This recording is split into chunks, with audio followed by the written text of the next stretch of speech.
La democracia nos permite opinar con libertad. Defenderla es nuestra responsabilidad. Seguimos presentando la revista informativa Democracia. 818.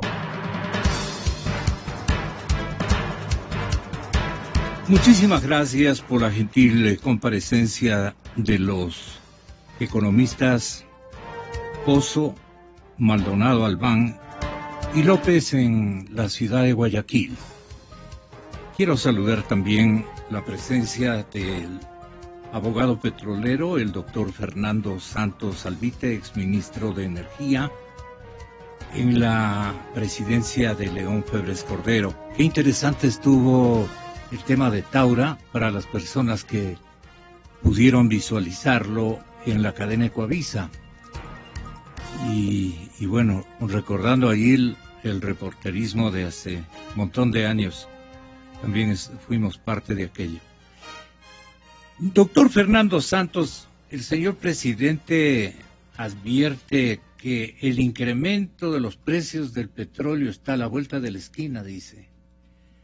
A mí me llamó la atención porque mi compañero que ha captado esto desde el New York Times me pone esta nota, me la envía a casa y me pone última hora.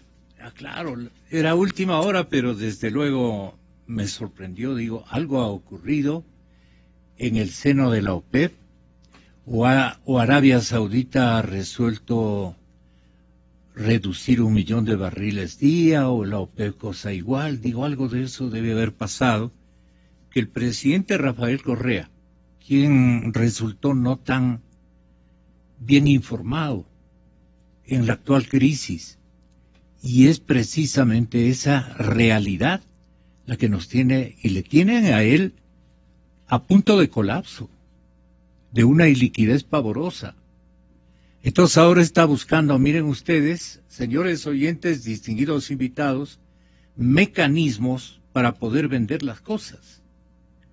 Ahora va a vender las gasolineras y va a vender en esta otra y va a controlar el tema de las drogas. En fin, de todo va a sacar algún tipo de provecho, ojalá sea para gasto presupuestario y no gasto corriente, sino que también entremezcle con gasto de inversión. En fin, se pueden hacer cualquier cantidad de suposiciones, pero dice el presidente que tiene poca influencia en la organización OPEP, pero que aún así el día martes él les advirtió a los mercados que si los precios del petróleo se mantienen deprimidos demasiado tiempo, podrían remontar otra vez a nuevas alturas.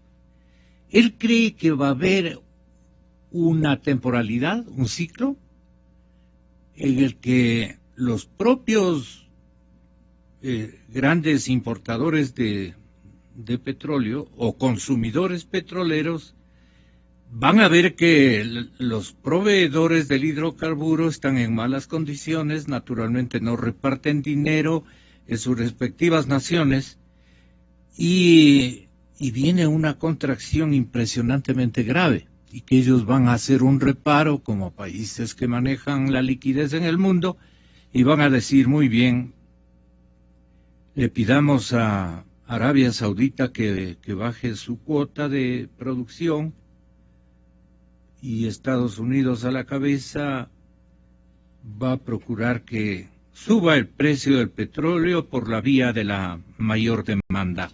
¿Esto es factible que se pueda lograr? ¿Cómo concibe usted, doctor Fernando Santos, esto que en la ciudad de Nueva York dice el presidente Correa que ha conversado con el presidente de Irán, el señor Hassan Rouhani, entiendo que así lo pronuncian, y luego informó que discutieron cómo desarrollar una estrategia común para proteger el precio del petróleo? Primero, que nosotros somos unas pulguitas al lado de estos grandes productores. Entonces, este supuesto aliado de Ecuador han dicho que pueden recortar la producción de manera significativa en el corto plazo, lo que le hace decir al señor presidente que los precios bajos son perjudiciales para todos y que por un tiempo los consumidores lo disfrutan, pero si siguen así, usted podría tener un barril de 200 en cuestión de pocos meses. A todo el mundo le interesa y le conviene estabilizar el mercado petrolero. ¿Cuánto de realidad tiene esta declaración que ha copiado incluso el New York Times? Porque es una información bastante revolucionaria y de otras lógicas, por así decirlo. Muy buenos días, Gonzalo. Buenos días a los amigos del panel y a toda su audiencia. Mire, Gonzalo, el precio del petróleo lo fija el mercado. Y la historia nos enseña que los ciclos de alzas y bajas en el precio de una materia prima tan importante son largos. No es de un día para otro, ni un mes para otro, ni un año para otro. Le pongo dos ejemplos de lo que ha pasado en la historia más reciente. En el año 1984, la OPEP decidió abrir la llave de la producción con el objetivo ostensible de hacer poco competitivo y bajar la producción del Mar del Norte. La OPEP, que tenía el monopolio de la producción, de pronto, a fines de los 70, principios de los 80, el Mar del Norte, Inglaterra y Noruega comenzaron a producir, y para no perder mercado, la OPEP decidió subir la producción.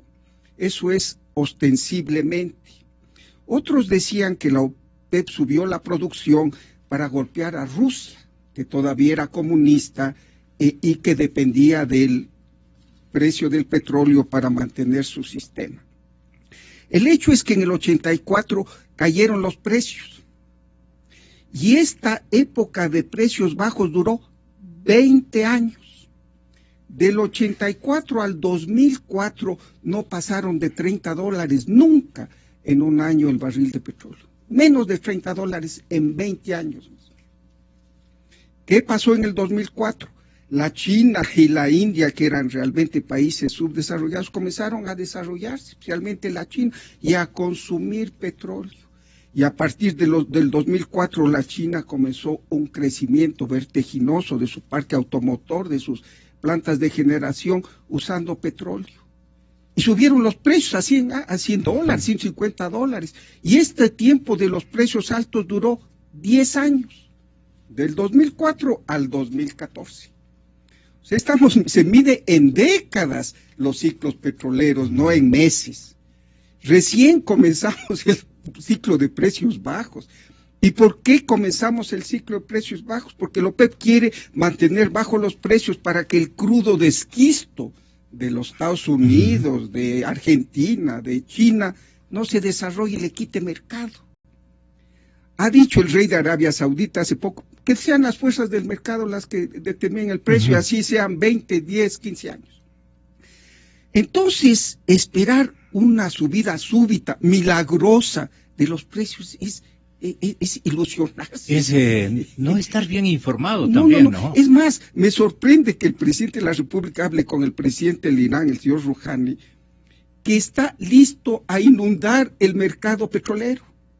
El Irán ha dicho: he estado bajo sanciones que me han mantenido disminuida mi producción a pretexto de que estoy haciendo un arma nuclear, y he firmado un pacto con las principales potencias diciendo que es un programa pacífico. Déjenme producir, déjenme compensar lo que no me ha ingresado. El Irán va a subir de ahorita de 3 millones como 1 millón, 1,5 millones más. Entonces, la época, hay que ser realistas. O sea, lindo es la ilusión. Yo también quisiera, ahorita salgo a la calle y me encuentro con un vendedor de lotería, le compro y el miércoles me saco el premio. No. Hay una información igualmente controvertida, ¿no? Porque controvertida para el discurso del señor presidente de la República. Porque el día de ayer el Universo publicaba que hay altos y bajos, o altibajos, como quieran ustedes, en precios del petróleo. Bueno, pues eso lo conocemos. Pero ¿qué están haciendo estos altibajos? Están poniendo en duda incluso la viabilidad del ITT, Por supuesto, Gonzalo, el ITT, producir un barril, porque es una zona tan difícil. Le voy a contar una cosa. Sí. El oriente ecuatoriano, especialmente donde producimos la agro, en el nororiente, son zonas elevadas, tiene 30, 40 metros sobre el nivel del mar. Esta parte del ITT, que es en la frontera con Perú, es una parte que se inunda, que pasa 6, 7 meses bajo agua.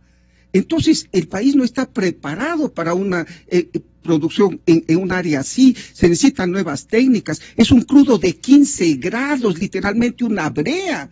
Hay que calentarlo para llevarlo al oleoducto y llevarlo caliente hasta Esmeraldas. Eso es cuestión de cientos de millones, si no de miles de millones de dólares de inversión. Ahorita no se va a venir nadie. Miren, las compañías petroleras han suspendido proyectos de incremento de la producción por más de 40,000 millones de dólares, porque no es rentable. Con crudos medianos, ¿verdad? El ETT quedará para las calendas griegas. Pero no nos engañemos, pero enfrentemos la realidad, Gonzalo. Estamos frente a una época de precios bajos y será una época que durará algún tiempo. Mire, el próximo año la demanda sigue estancada.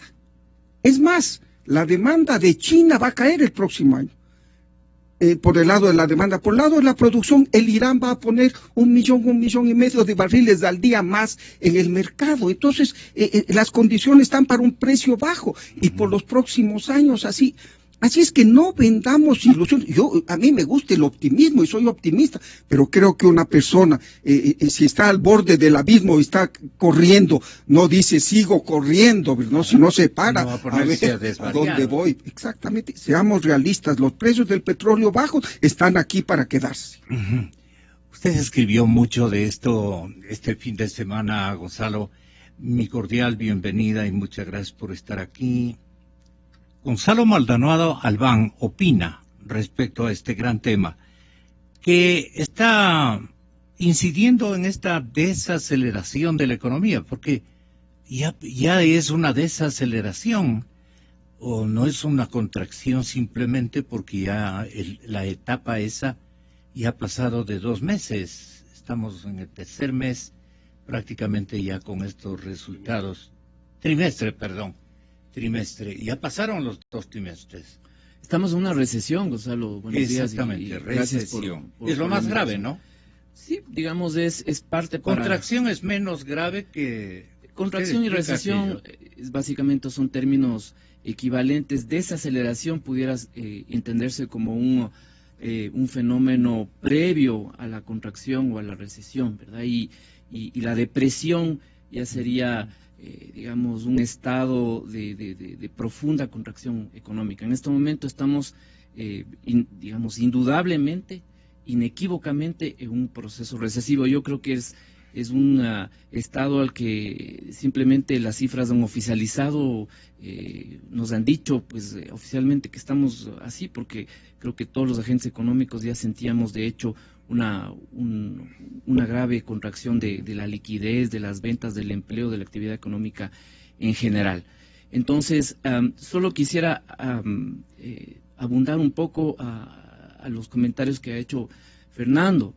En realidad, estamos ahorita en un ciclo, inequívocamente también un ciclo de precios del petróleo hacia la baja. En este momento el precio del WTI está subiendo un poco. Yo creo que el WTI puede llegar hasta un precio de $52 por barril, pero se trata de un rebote nada más. En ningún momento... ¿A qué llaman rebote? Un rebote es simplemente un fenómeno típico que se produce en todos los mercados.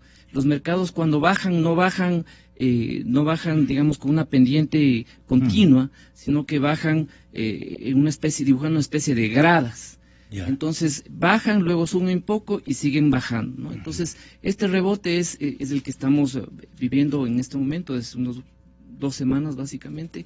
Creo que estimo que va a llegar a $52 según los cálculos que tengo yo, y luego seguirá bajando. Es decir, la tendencia ahora, yo diría que es perfectamente probable y posible que en febrero o marzo del próximo año tengamos un WTI de $20 por barril. Entonces la situación... Pero las autoridades económicas, y perdone por la interrupción, plantearon escenarios con valores de al menos $70 por barril. Está mal, pues ellos pueden, digamos, es parte de esa ceguera, de ese estado de negación en la que seguimos persistiendo y en la que tenemos que cesar. Claro, realmente tomando las palabras de Fernando, hay que ser realistas. Con la gente. Mire, no solo quedan mal con la gente, sino quedan mal con el país y con la economía, que es lo más grave. Pues, en la medida en que el gobierno finalmente no reconozca, yo vi ayer una entrevista al ministro coordinador de Economía donde está hablando de un shock permanente, ¿verdad? Eso ya creo que es un adelanto. Antes se hablaba de que el shock del petrolero era temporal, ahora dicen no, ya es permanente. Entonces, en la medida en que no, digamos, el reconocimiento del estado actual de cosas no se concrete en políticas, un cambio de 180 grados en el manejo económico, vamos a seguir de tumbo en tumbo y bueno, ahí sí yo no sé cuál puede ser el final que podamos llegar. Pero el micrófono de las sabatinas y el micrófono de las Naciones Unidas, cedido al señor presidente Correa, es un micrófono bastante juguetón, porque anuncia cosas que no son parte de una realidad ni siquiera medianamente sustentada. Así es, siempre ha sido así. Y eso no vale, pues no, porque de pronto, pero Correa vino y dijo aquí que esto, pero el presidente nos dijo, le quiere tener a la gente de base bastante engañada y optimista. Pero eso no es la manera de jugar con la gente de base, con Gonzalo, la ignorancia del público. Como usted dice, la gente de base, yo la palabra la ignorancia. No. De los que ignoran la realidad, pues porque les falta conocimientos, estar en seguimiento de todo esto. Pero bueno, eso ya es problema del señor presidente, que a veces vienen unos boomerang y después se queja contra la prensa, que está mintiendo la prensa. Entonces, esto hay que advertirle, le está mintiendo, para que no nos culpen a nosotros, tenga la bondad.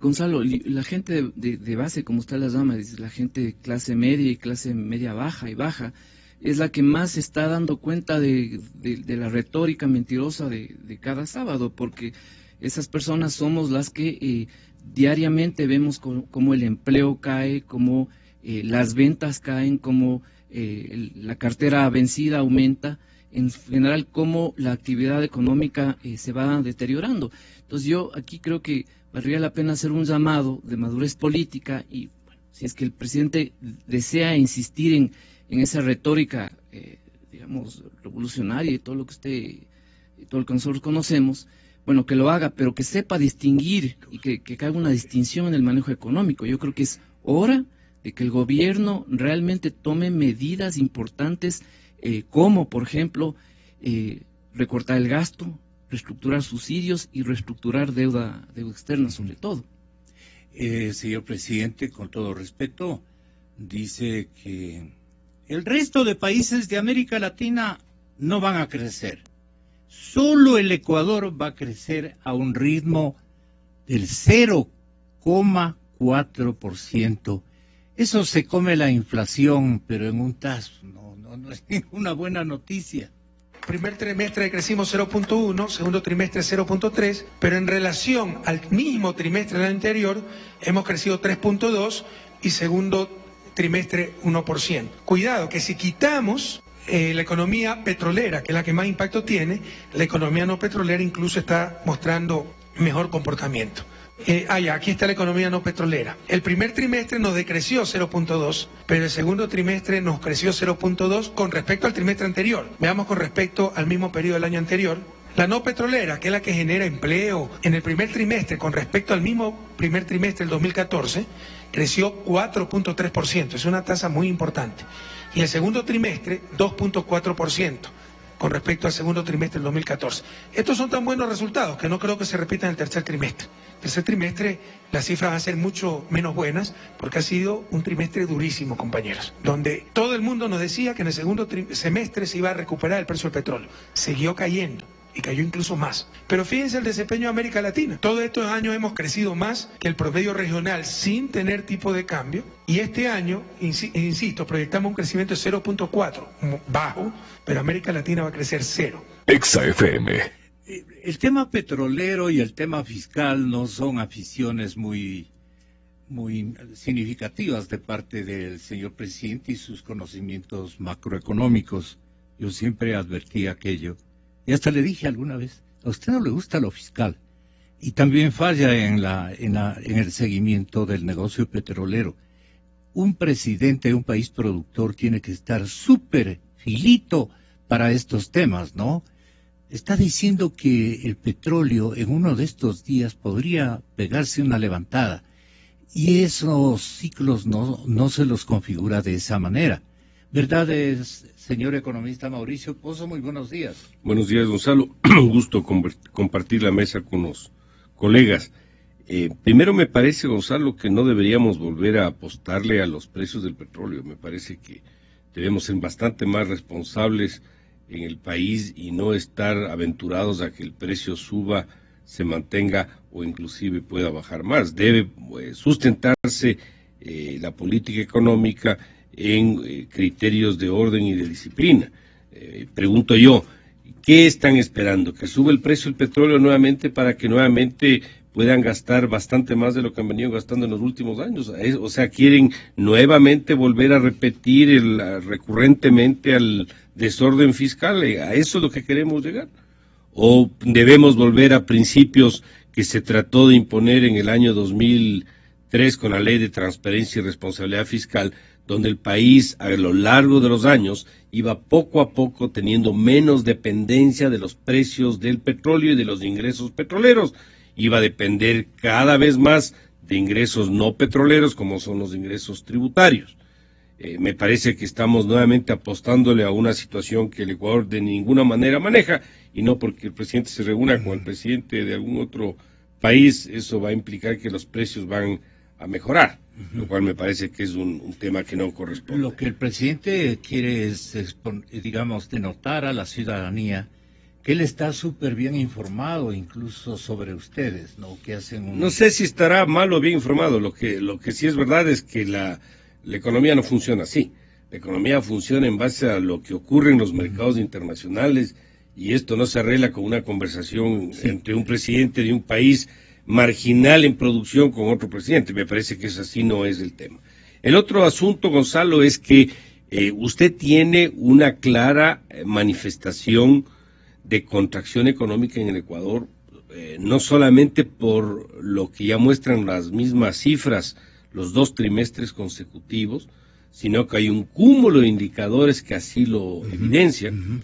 Le voy a dar algunos más. La caída de los depósitos del sistema financiero está en alrededor de 3.000 millones hasta el mes de agosto pasado. ¿Quiere decir que 3.000 millones de dólares han salido del país, también el colchón? No, Gonzalo, han salido de los bancos, no necesariamente del país. Usted pregunte dónde puede estar eso. No, pero le pregunto al técnico cuáles podrían ser los destinos. No hay cómo. Probablemente esté guardado, aquí mismo en alguna forma de ahorro que consideren los tenedores de los recursos. Pero lo que le quiero decir es que hay una preocupación. Y esto se expresa de una forma o de otra, y esta es una de las maneras.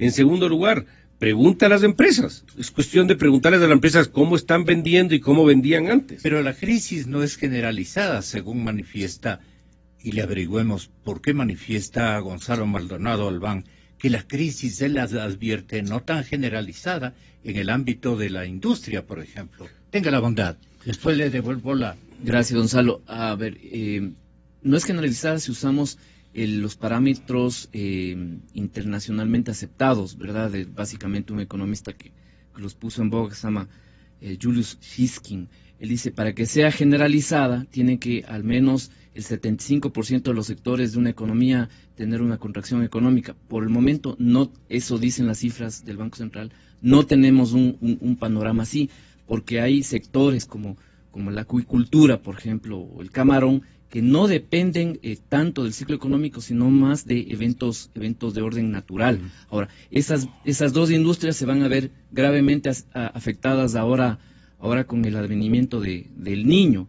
Entonces, el hecho de que no sea generalizada no significa que, digamos, bajo los parámetros estos que estamos utilizando de análisis, no significa que la situación que vivimos ahora no se agrave.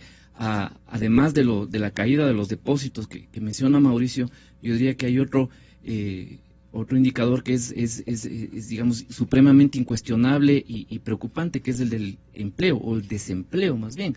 Entonces, ahí si usted mira la estructura de empleo y desempleo a lo largo de los años, básicamente no ha cambiado, sino que se ha empeorado. El desempleo, es decir, toda esa masa de ecuatorianos que malviven en el sector informal, digamos, ganando menos que el salario mínimo y sin ningún tipo de contraprestación social, es básicamente la mitad de la población económicamente activa. Estamos hablando de 3.600.000 ecuatorianos. Entonces, digamos, si usted quiere evaluar la salud, la fortaleza de una economía, usted solo mire el empleo, y ahí va a ver que inequívocamente, insisto, estamos frente a un problema económico y social bien grave. Señor economista Mauricio Pozo, ¿hay ámbitos industriales o productivos mucho más sensibles que están pagando la factura por el doble?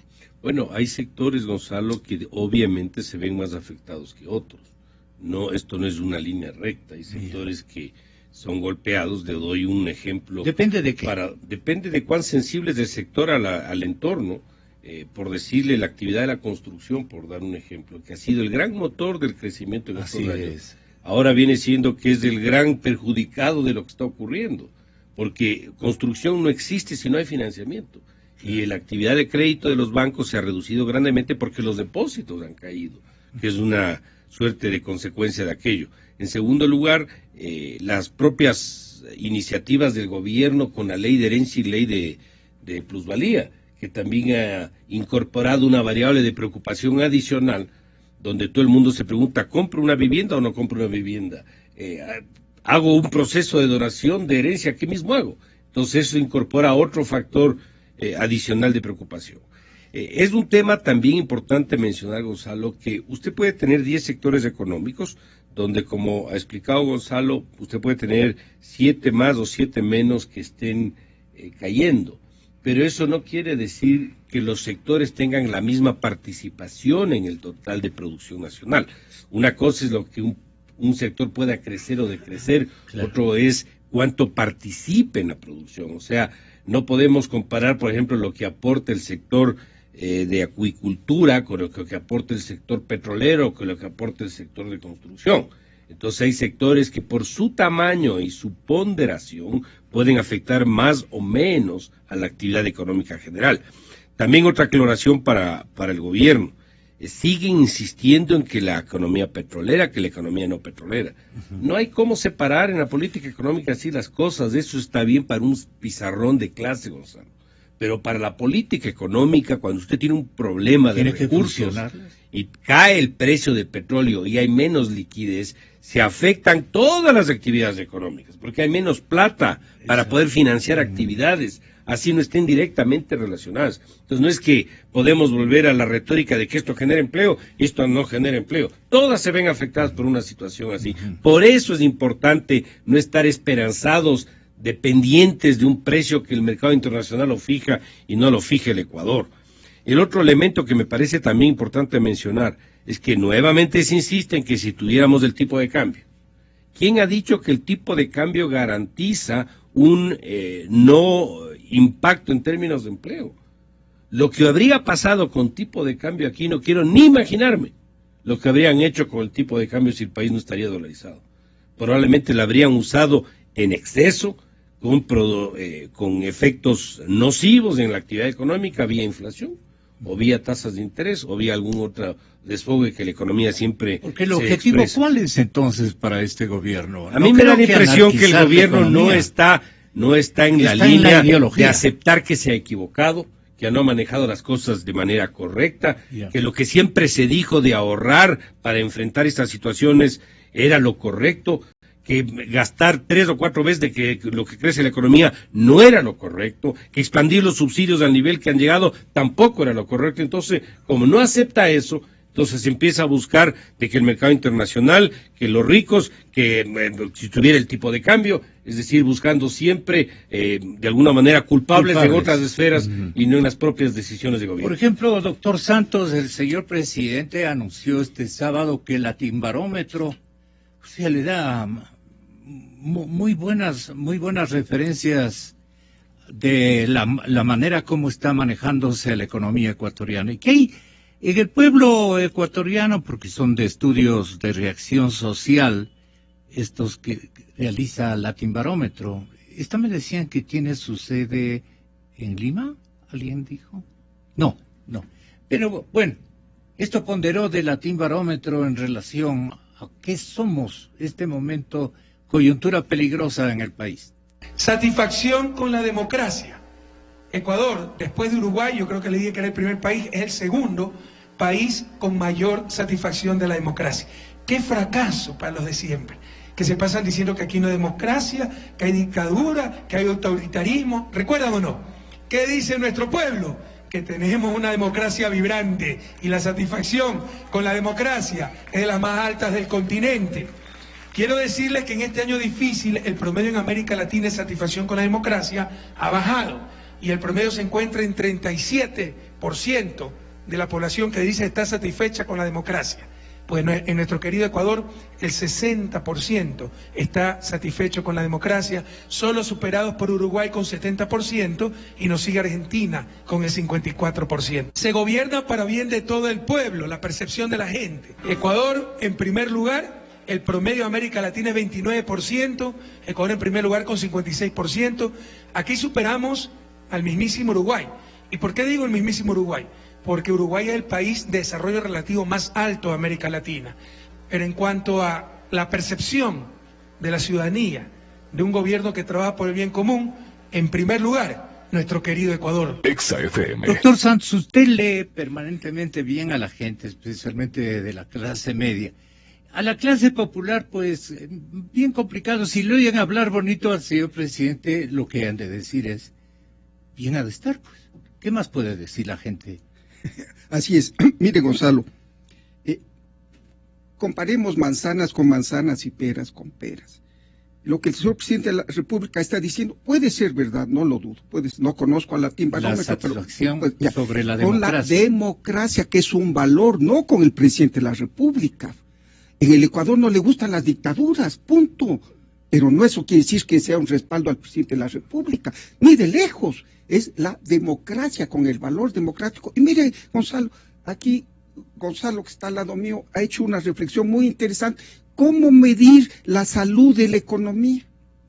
Si usted está enfermo, Gonzalo, su mamá viene y usa un termómetro y le mire la calentura, ¿verdad? 36, 37, está subiendo ya, o bajando, está bien. Hay un indicador en el mundo para medir la salud de una economía que se llama el riesgo país.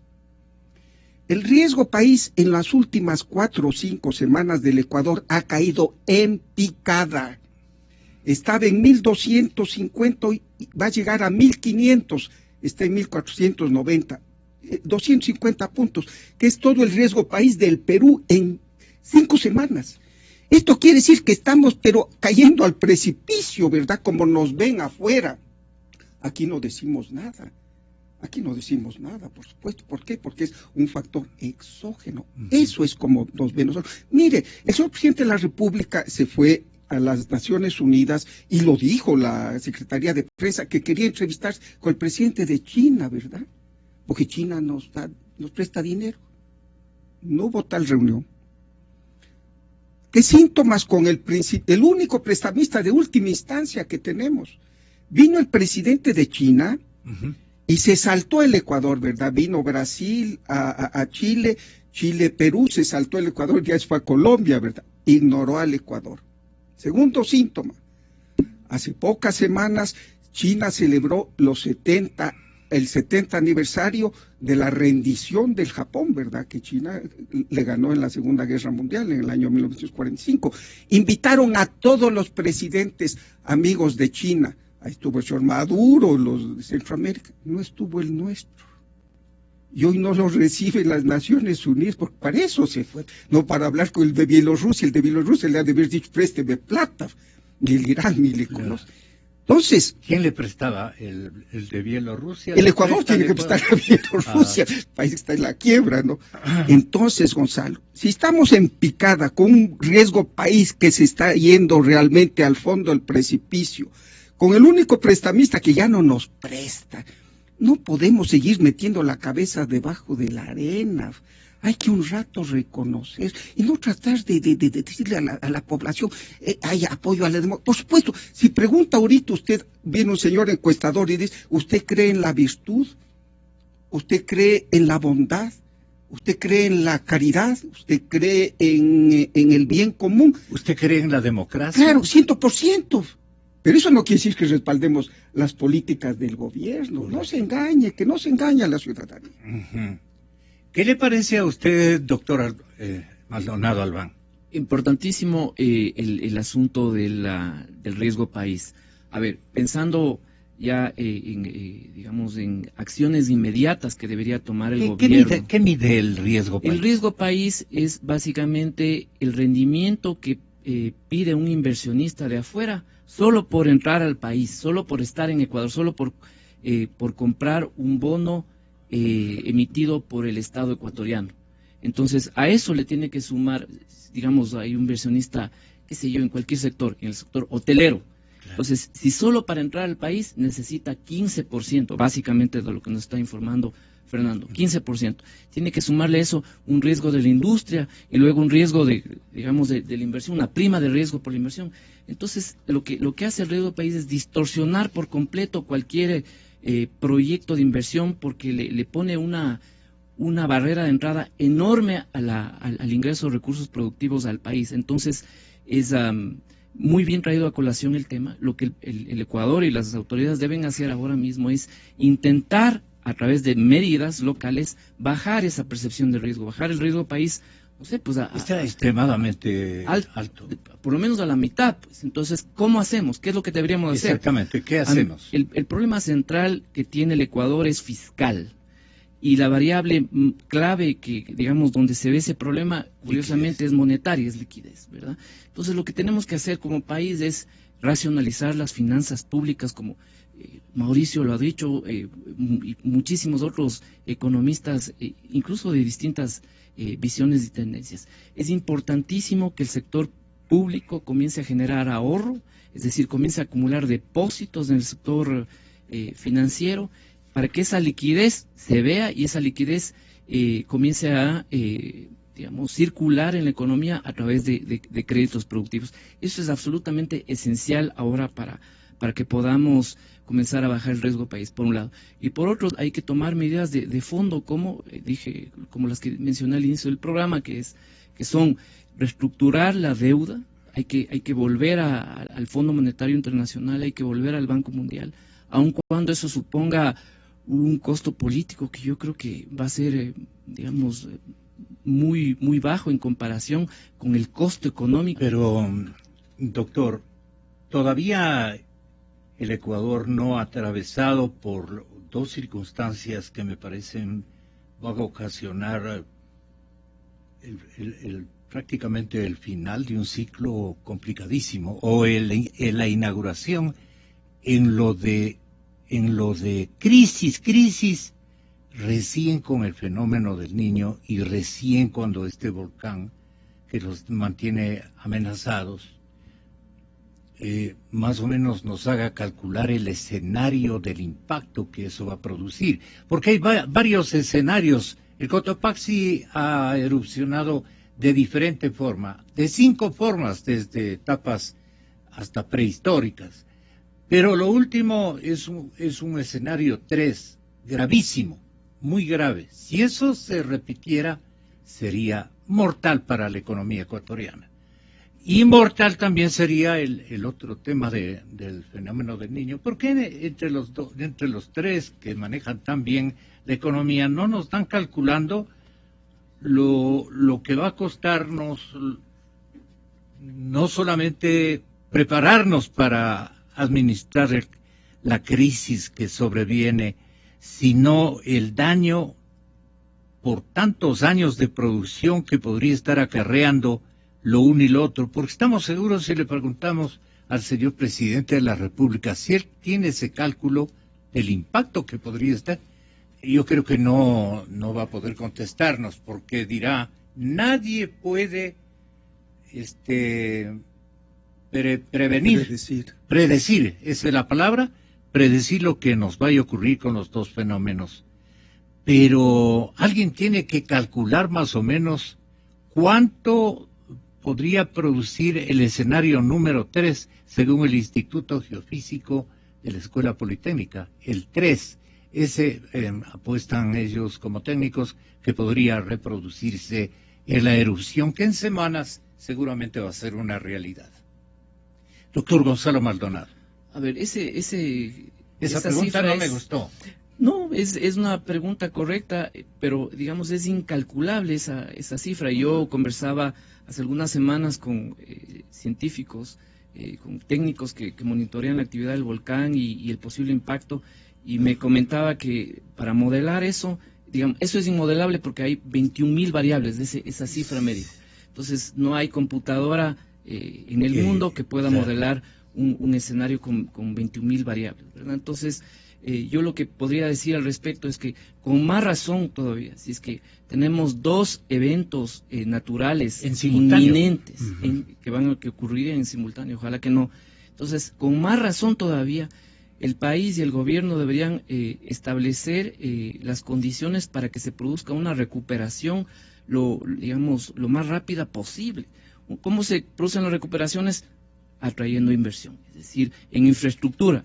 En casos como estos, evidentemente la infraestructura sería la más afectada, entonces hay que poner las reglas del juego, los estímulos, los incentivos para que esa inversión llegue y se concrete y comience a operar lo antes posible. América Latina en 2015, transformaciones y retos. En unos días, el mundo financiero, económico y de desarrollo se dará cita en Lima, Perú. Por primera vez en casi 50 años, la región latinoamericana y del Caribe será la anfitriona de las reuniones anuales del Grupo del Banco Mundial y el Fondo Monetario. Será un tributo apropiado para una región que ha experimentado importantes transformaciones. Porque no todo está mal en el Ecuador y porque no todo está mal en Colombia, en el mismo Uruguay, como refieren, y le han tomado casi como una especie de ícono a la nación uruguaya. Y imagínese, es una nación tan pequeña como la nuestra, con puros servicios, especialmente servicios financieros. Es el fuerte de ellos. Ellos no tienen producción de nada, ni tesoro minero, ni tesoro hidrocarburífero, pero sabe manejarse adecuadamente. ¿Eso de qué depende para que entienda la gente de base, exministro Pozo? Gonzalo, en el caso uruguayo, ellos han manejado la economía bastante alejado de los populismos y de los excesos, y con regímenes ideológicamente, yo diría, inclusive cercanos a la izquierda, el señor Mujica, el señor Tabaré Vázquez, ya en dos periodos pero que respetabilísimos. Y eso se ha repetido en otros países igual. En el caso de Chile, desde la última parte de Pinochet hasta la fecha, donde han habido demócratas cristianos, socialistas, derecha. El caso peruano desde desde Fujimori a la fecha. El caso colombiano de igual manera. Y los que paradójicamente han sido más soberanos son los que están peor, que es el caso del Ecuador y el caso de Venezuela, donde se han presentado situaciones. El caso boliviano es donde Morales dicen que es del vicepresidente. Morales no se ha metido en temas económicos, reconociendo que él no entiende mucho del asunto y les ha dejado a los técnicos que lo hagan, y Bolivia es un país con 15.000 millones de dólares de reservas internacionales, siendo por cierto la tercera parte del Ecuador. El PIB boliviano es alrededor de 40.000. Organizó, me parece que fue usted. No, yo lo organicé, yo lo que hice fue aplicar lo que estaba vigente en la ley. Alberto de aquí que hubiera reclutado unos 5.000 millones de dólares hasta la fecha. No, mucho más si habrían realmente fijado un precio del petróleo mucho más razonable en los presupuestos, y todo ese excedente habrían ahorrado en este periodo de 8 años de administración, habrían tenido alrededor de unos 11.000 millones de dólares ahorrados, que les habría o nos habría servido de mucho en la situación actual. Pero fíjese cómo son las cosas, Gonzalo. Se habló del jaguar latinoamericano. ¿En qué quedó pues el famoso jaguar latinoamericano para la economía ecuatoriana? Terminamos con un gatito hambriento, que en la práctica realmente es lo que estamos viviendo. Estamos pidiéndole plata a Raimundo y todo el mundo, que con $20 ya era suficiente, podíamos manejarnos sin problema con $20. No ha caído a $20 el barril, estamos atorados hasta no sé dónde con esta situación. Estamos tiritando, o sea, por plata. Después, que estamos tan bien, que estamos tan reconocidos, ¿y por qué pues es el segundo país con mayor riesgo de la región, el Ecuador, después de Venezuela? Argentina inclusive está más abajo que nosotros. ¿Por qué el país tiene la inversión extranjera más baja en la región? No ha de ser porque estamos bien, pues seguramente es porque no nos ven bien. Y por esa razón es que tenemos que pagar la tasa de interés que pagamos cuando nos financian operaciones. Pero entonces, la satisfacción social pondera ese. Pero yo creo que hay que saber leer las cifras, porque si uno dice, usted apoyaría... Están mal leídas por el presidente. No mal leídas, pero sino que usted puede políticamente manejar la información que más le ayuda para un mensaje político a un grupo de personas. O sea, usted puede poner en los términos que pueda. ¿Por qué no utilizan, en lugar de poner esto, por qué no utilizan preguntas mucho más directas, por ejemplo? Como lo que se ha producido. ¿Usted se ha sentido acosado por las privaciones de libertad en la economía ecuatoriana? ¿Por qué no preguntan eso a ver qué van a responder? A mí me parece que si a usted le preguntan qué es lo más importante para usted, la democracia, usted va a responder probablemente que sí. Usted va, le preguntan si la libertad es uno de los valores principales, ¿qué va a responder usted, pues, Gonzalo? Va a decir que sí. Pero eso no quiere decir, como se explicó, que efectivamente se está apoyando una posición o una gestión de gobierno. Entonces, simplemente para ir al tema que usted me pregunta, este momento el Ecuador tiene que aplicar una política económica ordenada que restaure los principios de disciplina fiscal, que recupere, aunque sea en el tiempo, una imagen internacional deteriorada, que le permita alcanzar acuerdos, por ejemplo, de comercio, dado que los actuales, al menos hasta donde yo conozco, como es el caso de Europa, está en un proceso de total, yo diría, congelamiento, está en stand-by por verse lo que pueda ocurrir, poder recuperar inversión extranjera en montos significativos. Y si el Ecuador y el gobierno insiste en buscar recursos con el Fondo Monetario y el Banco Mundial, que creo que lo va a terminar buscando, va a requerir un programa económico. Porque lo que tenemos no es un programa económico. Sí tiene experiencia en aquello. Sí tengo algo de experiencia, Gonzalo. En la época de Gutiérrez, que coincidimos yo en la cobertura en Washington, lo primero que usted trazó ahí es, conjuntamente con los señores funcionarios del Fondo Monetario, el compromiso que iba a adquirir, Gonzalo, para que los plazos, para que la deuda o las deudas recuerde, Gonzalo, para que tenga claro los que nos escuchan, el 15 de enero del año 2003, cuando se posesionó el gobierno de la época, la caja, la liquidez en el Banco Central era de $7 millones. $7 millones. Y teníamos atrasos de 3 meses con una cantidad de los receptores de ingresos fiscales. ¿Qué hizo usted? Apelar al Fondo Monetario. Entrar en una política absolutamente austera, congelamiento de sueldos y salarios por 2 meses en el sector público, tuvimos que hacer un ajuste de combustibles porque no había otra, y tuvimos que pedir apoyo internacional, y era imposible pedir apoyo en buenas condiciones sin un acuerdo con los multilaterales. Si es que es así, doctor Maldonado, no le va a convenir al presidente mantenerse buscando la reelección, pues, porque Evo Morales, primero, que convoca una consulta a la gente. Esto es de esta víspera. Convoca a una consulta, no hace aprobar por parte de la bancada del Congreso, la bancada mayoritaria, que seguramente, porque usan la misma franquicia, será de idénticas características, mayoritaria. No, primero consulta.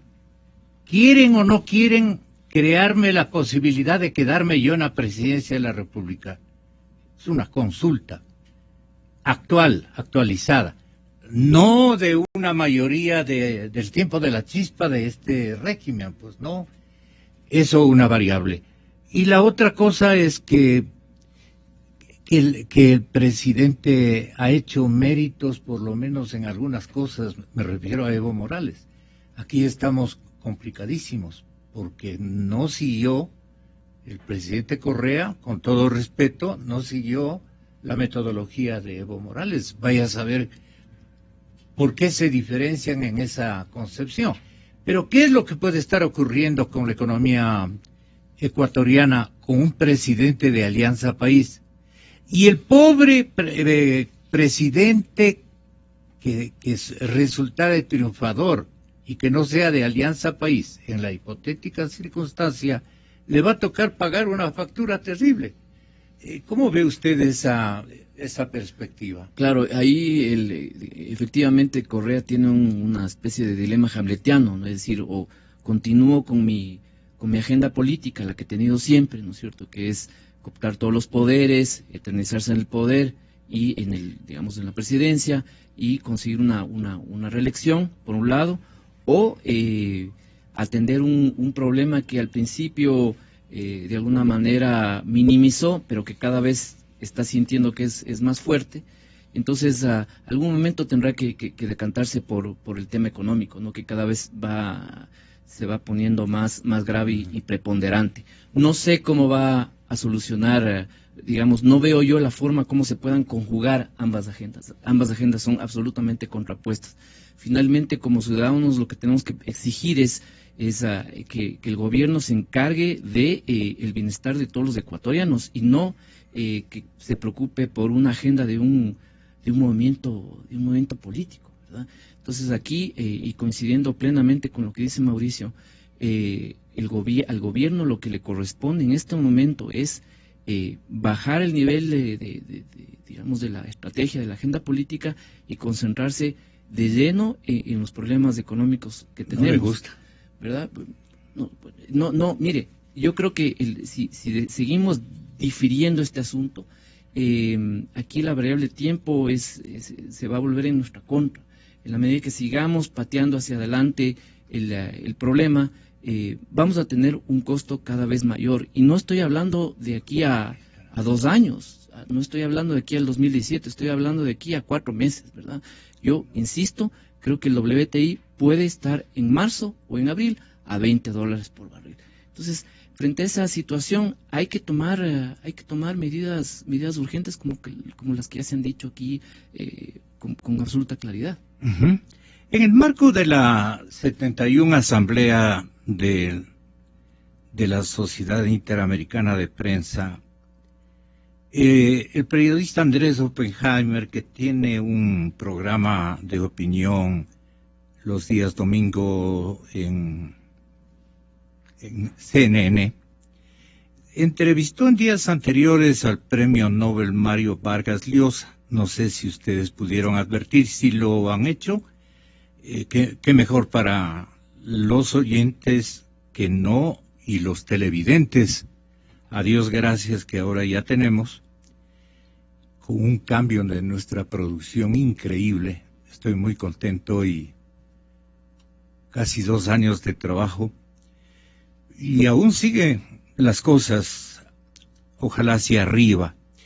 Pero lo que yo quería mencionarles es que hubo ahí una especie de tratativa de análisis del populismo y la corrupción. Populismo y corrupción, mesa negativa. Populismo y corrupción. ¿Qué usted ve en el Ecuador? Virtudes, ética, una democracia muy respetuosa de cada una de las funciones del Estado. ¿Usted ve una auténtica democracia o usted ve un mandamás? ¿O usted ve exclusivamente un liderazgo fuertísimo, un hiper presidencialismo? Usted dirá. Pero miren ustedes lo que conformaron Andrés Oppenheimer y Mario Vargas Llosa, el premio Nobel. El peruano que fue candidato a la presidencia se libró de esa circunstancia, le ganó el presidente Fujimori. Sí. El presidente Fujimori está preso, tiene un cáncer, está acabado, ¿sí, no? Y en cambio, el señor Mario Vargas Llosa se gana el Nobel, y una dama que es envidia, creo que de todos los latinoamericanos, ¿verdad? Y a esa edad, imagínense, hoy anda Guambrito, el premio Nobel. Miren ustedes lo que dijeron respecto a lo que el señor Oppenheimer le entrevistó y Mario Vargas le contestó los temas especialmente de el populismo y la corrupción. Este es el primero inserto que vamos a poner en el número 2. Hablando de Venezuela, de Ecuador, de Bolivia, de Argentina, esta década populista, o un poco más de una década, ¿está llegando a su fin o no? El populismo no lo erradicas nunca, el populismo siempre está allí, el populismo se puede, digamos, hacer retroceder y mantenerlo, digamos, sin tener una eficacia mayor sobre lo que es la política, y eso te garantiza el progreso. Pero erradicar totalmente al populismo es imposible. El populismo apela siempre a los malos instintos que forman parte de nosotros, ¿no? Pero me refería a que en la mayoría de estos países, una cosa es Venezuela con el petróleo a $156 por barril, otra cosa es Venezuela con el petróleo a $48 por barril. O sea, el populismo funciona mejor cuando hay plata para repartir. Ahora se acabó el ciclo de las alzas de las materias primas. Todos estos países están con la soga al cuello, más sumado al fenómeno de la corrupción. Ese es el fenómeno. Yo creo que eso habría que subrayarlo. El problema de la corrupción es un problema mayor. Yo creo que es hoy día la mayor amenaza a la democracia, y sobre todo en América Latina, con estas democracias flamantes, recientes. Es muy interesante el caso de Brasil, por ejemplo, ¿no? Brasil es un país que ya parecía que haber despegado, una potencia en movimiento, en marcha. De pronto, ¿qué frena eso? Y comienza a hacer retroceder a Brasil. La corrupción. Es la corrupción. Y es una corrupción que desde luego viene muy atrás, pero que sobre todo alcanza unos niveles de apogeo con un gobierno que se presentaba como ejemplar. Es decir, que el mundo creía que era un gobierno ejemplar, el de Lula. El gobierno de Lula fue un gobierno profundamente corrompido. Da vértigo leer las sumas de las que se acusa a los grandes ladrones del gobierno de Lula. La historia de Petrobras es una historia absolutamente alucinante, y es la corrupción lo que ha frenado a Brasil. Hoy día los inversores se van, no quieren invertir un centavo en Brasil. ¿Y qué es lo que ha ocurrido? La corrupción es única y exclusivamente la corrupción. Es un indicio de lo que puede significar, digamos, si no atajamos a la corrupción, que a veces de una manera despiadada y gigantesca, y a veces apenas insinuada, pero está manifestándose en América Latina, precisamente en las nuevas democracias, de una manera muy preocupante, muy inquietante, ¿no? Exa FM. Interesante, y vamos a transmitir con nuestros siguientes invitados buena parte de esta entrevista que resultó un hit de Oppenheimer con Mario Vargas Llosa. ¿Qué opinan ustedes así de cortito, porque se nos terminó el tiempo? El asunto es que populismo y corrupción acaba con los países. Fernando Santos Alvite. Así es, Gonzalo. Mire, yo creo que el presidente de la República tiene un ídolo, tiene un paradigma, que es el dictador Trujillo, ¿verdad?, de la República Dominicana. Estamos hablando del presidente Correa. Así es. Yo creo que en ese sentido es un lector de las obras de Vargas Llosa, nuestro presidente, porque acaba de publicar Vargas Llosa, La fiesta del chivo, una biografía muy interesante de Trujillo, ¿verdad? Trujillo quería ser presidente por toda la vida, el dueño del país, todas las funciones dependían de él, y solo de él, no había ministros, había unos muchachos de mano que tenían el título de ministros, ¿no?, que obedecían ciegamente. Los parlamentarios se enorgullecían de ser esbirros, sumisos de su majestad, ¿verdad? Entonces, Vargas Llosa, pues sabe que sobre quien escribió es el ídolo del Ecuador. Y en este sentido, pues la corrupción y el populismo van de las manos, pero yo también quisiera decir otra cosa sobre lo que usted le preguntó a Gonzalo y él contestó con tanto acierto sobre la posibilidad de la reelección, ¿verdad? Trujillo, cuando vio que ya su figura estaba disminuida porque la economía de la República Dominicana estaba mal, optó por poner un títere, ¿verdad?, el señor Balaguer, y volver él. Así es que yo creo que eso está pensando el gobierno, no habrá reelección. Ya ¿Quién va a ser el Balaguer? Mire, alguien me decía ayer, una persona muy sensata, que este nuevo señor presidente del Barcelona, ¿verdad?, que fue algo ministro. El arquero. Que lo están preparando. Él seguiría ciegamente las instrucciones, supongo, ¿no? Y habrá otros que saldrán, pero ya le digo, la historia se repite. Aquí estamos viviendo un Trujillato, y recordemos que Trujillo terminó muy, muy mal. Así fue. Trujillo terminó asesinado, de hecho, y Gonzalo, y la novela de Vargas Llosa precisamente recrea ese episodio la fiesta del chivo, ese episodio del tiranicidio, como le llamó un filósofo importante. Yo creo que las pruebas están ahí, digamos, las lecciones de la historia. No es conveniente para ningún régimen, por más exitoso que sea o que se crea que es, eternizarse en el poder.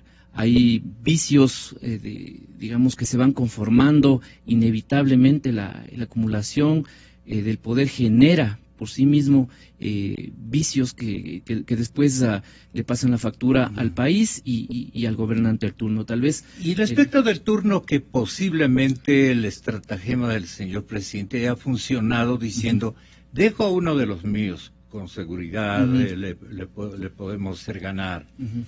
Y si nos ganan mismo, yo retorno en 4 años, pero ¿quién me cuida las espaldas? Yo no creo, digamos, la lectura que yo hago es que es imposible que Correa ponga a alguien más, digamos, un Balaguer, para que le reemplace interinamente al estilo Putin, digamos. Sí, porque él se queda el Balaguer.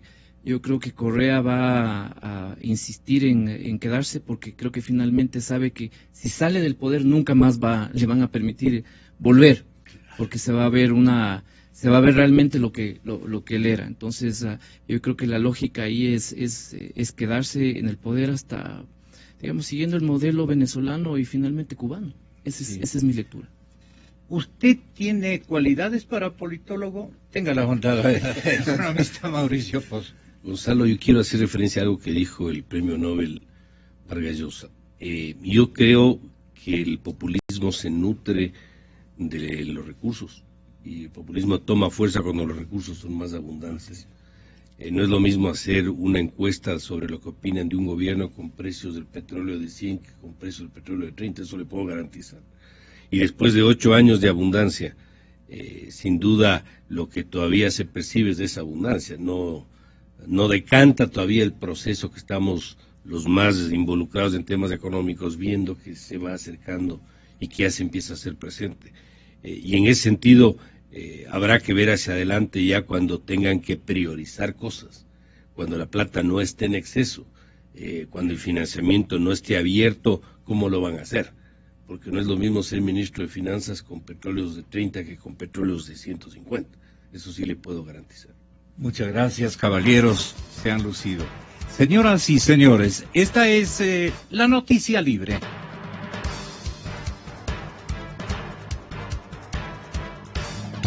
Mire este programa desde su